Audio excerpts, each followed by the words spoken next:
Hi అండి, welcome to Swapna's world. మరి ఈ రోజైతే ఒక మంచి ఫ్రై ఐటెంతో మీ అందరి ముందుకి వచ్చేసానండి. ఈ వంకాయ వేపుడు మాత్రం పప్పులోకైనా, రసంలోకైనా, సాంబార్లోకైనా, ఎందులోకైనా కూడా టేస్ట్ అయితే అద్దరిపోతుందండి. అదంటే 10 నిమిషాల్లో చాలా క్విక్గా రెడీ అయిపోయేటటువంటి రెసిపీ అని చెప్పాలండి.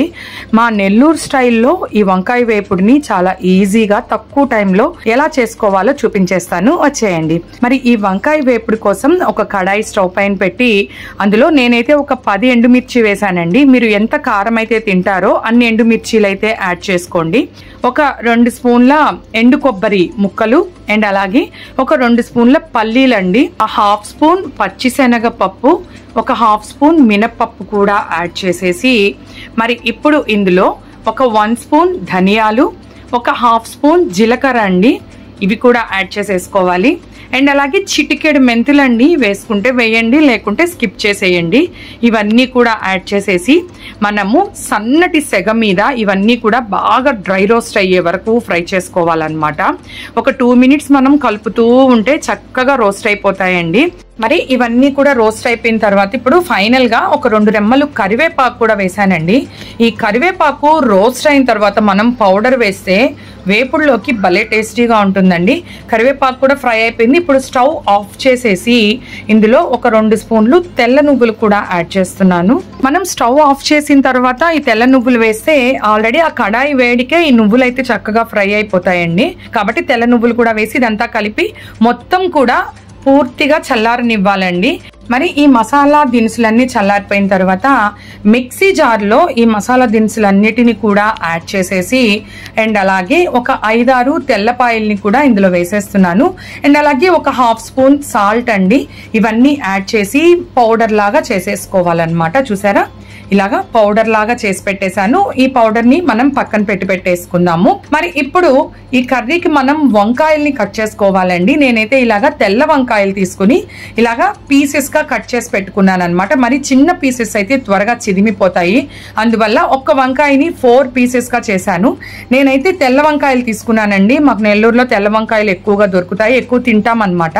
అందువల్ల నేనైతే తెల్ల వంకాయలు తీసుకున్నాను. మీ దగ్గర ఏ వంకాయలు ఉంటే అవి తీసుకుని వాటిని చక్కగా కట్ చేసి ఉప్పు వాటర్ లో వేసి పెట్టేసుకుంటే కలర్ మారకుండా ఉంటాయి. మరి ఇప్పుడు అన్ని రెడీ అయిపోయాయి కాబట్టి మనం కర్రీ కోసము ఒక కడాయి స్టవ్ పైన పెట్టి అందులో ఒక 2 or 3 స్పూన్స్ వరకు ఆయిల్ పడుతుంది.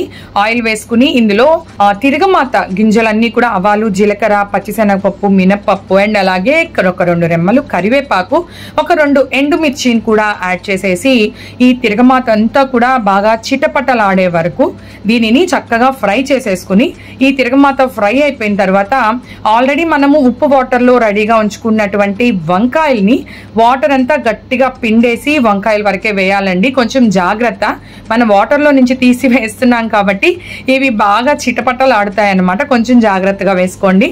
ఈ వంకాయలన్నిటిని కూడా మనం ఈ తిరగమాతలో యాడ్ చేసేసుకోవాలి. ఇప్పుడు ఇందులో ఒక 1/2 స్పూన్ సాల్ట్ అండి, మీ రుచికి సరిపడా సాల్ట్ వేయండి. ఆల్రెడీ మనం మసాలా పొడిలో ఒక 1/2 స్పూన్ వేసాం కాబట్టి కొంచెమే పడుతుంది సాల్ట్ అయితే. ఒక 1/2 స్పూన్ పసుపు కూడా వేసి ఈ ఉప్పు పసుపు వంకాయలకంతా కూడా బాగా పట్టేలాగా ఒక 2 మినిట్స్ పాటు ఇదంతా బాగా కలిపేసుకుని మూత పెట్టి మనం ఈ వంకాయల్ని మగ్గించేసుకోవాలండి.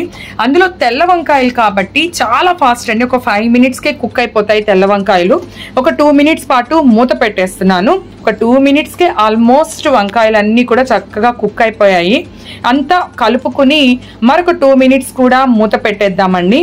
ఎంత చక్కగా ఉడికిపోయిందో కదా. టోటల్గా ఒక 5 మినిట్స్ అండి, అంతే, అంతకు మించి ఎక్కువ టైం కూడా పట్టలేదు. 5 నిమిషాలకే వంకాయ అయితే చూడండి అసలు ఎంత సాఫ్ట్గా ఉడికిపోయిందో. మరి ఇదంతా కూడా ఒక్కసారి బాగా కలిపేసుకుని ఇప్పుడు ఆల్రెడీ మనం మిక్సీ పట్టి పక్కనుంచుకున్నటువంటి మసాలా పౌడర్ని ఎన్ని స్పూన్స్ మనకి ఈ వేపుడికి పడుతుందో అన్ని స్పూన్స్ యాడ్ చేయొచ్చు. నేనైతే కొంచెమే కాబట్టి ఒక 3 స్పూన్స్ మసాలా పౌడర్ అయితే యాడ్ చేశాను. మిగతా మసాలా పౌడర్ని మనం ఫ్రిడ్జ్ లో స్టోర్ చేసుకుని ఒక 2-3 డేస్ వరకు వాడుకోవచ్చు అండి. అంతకు పైన అయితే వాడలేం, జిడ్డు వాసన వస్తుంది. ఇదంతా కూడా ఒక్కసారి బాగా కలిపేసుకుని మరి ఇప్పుడు స్టవ్ కింద ఆఫ్ చేసేసి సర్వింగ్ బౌల్లోకి సర్వ్ చేసేసుకుందాం. గుమగుమలాడే వంకాయ వేపుడైతే రెడీ అయిపోయింది. అందులో ఇది మా నెల్లూరు స్టైల్ అండి. ఎంత టేస్టీగా ఉంటుందంటే చాలా త్వరగా క్విక్గా కూడా అయిపోతుంది అనమాట. మనకి తక్కువ టైం ఉన్నప్పుడు ఇలాగా చక్కగా వంకాయ వేపుడు చేసి రసం పెట్టేసామంటే ఆ రెండింటి కాంబినేషన్ అద్దిరిపోతుందంటే నమ్మండి. ఒక్కసారి ఇప్పుడు నేను చూపించిన విధంగా వంకాయలతో ఇలాగా వేపుడు చేసి పెట్టండి, అందరికీ ఖచ్చితంగా నచ్చుతుంది. మరి ఈ వీడియో మీ అందరికీ నచ్చినట్లయితే వీడియోని లైక్ చేయండి, షేర్ చేయండి అండ్ సబ్స్క్రైబ్ చేయండి. Thank you.